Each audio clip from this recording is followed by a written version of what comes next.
Are you tired of cluttered spaces and looking for a quick DIY solution? Today, we're diving into a simple project that can transform your organization game. The Life Pro tip: create your own modular storage boxes. These can be customized for any space and are easy to make.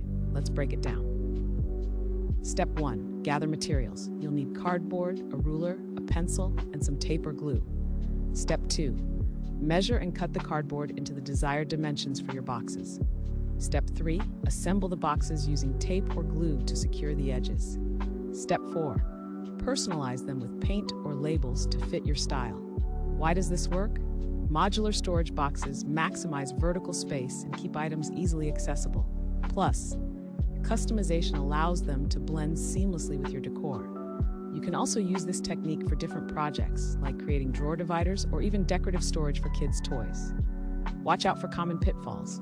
Ensure your boxes are sturdy enough for their contents and avoid overloading them. It's about balance.